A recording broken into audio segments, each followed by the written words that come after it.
Now here's Pastor Charlie with Today's Bread. Well, howdy, and welcome to Monday's edition of Today's Bread. Now, have you ever known someone who was given every opportunity to succeed, yet chose completely different path? Well, today we'll look at a man who inherited a godly legacy, but decided to walk away from it. And the consequences were far-reaching. Well, this week's topic is good lessons from bad examples, and we're going to be focusing on Manasseh rejects his legacy. Now, the scripture reference is 2 Chronicles chapter 33, verses 1 through 8. Now, Manasseh inherited a remarkable spiritual legacy. His father, Hezekiah, had led one of Judah's greatest revivals. He removed idols, tore down pagan altars, and helped restore the people's relationship with God. Manasseh was only 12 years old when he became king, and he reigned for 55 years. Well, sadly, instead of building on that foundation his father had laid, he reversed much of the good that had been accomplished.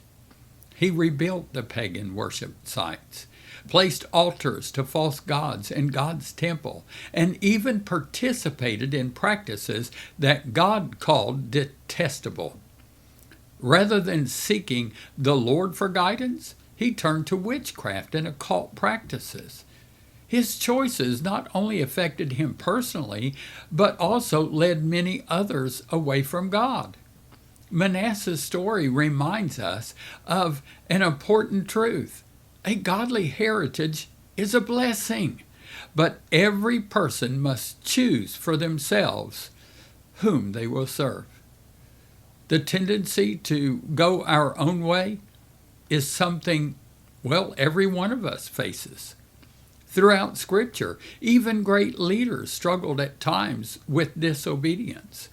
When we reject God's authority, sin rarely stays small. What begins as compromise can grow into something much more destructive.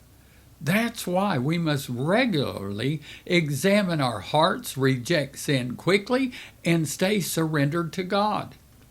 The good news is that God always gives us the opportunity to turn back to Him. So thanks for joining us today. Now, Monday's prayer focus for America is to intercede for children and youth to grow in faith, purpose, and obedience to God's voice amid all the noise of our culture. Now, remember, Jesus is coming back soon. Monday's blessing: I bless you with confidence.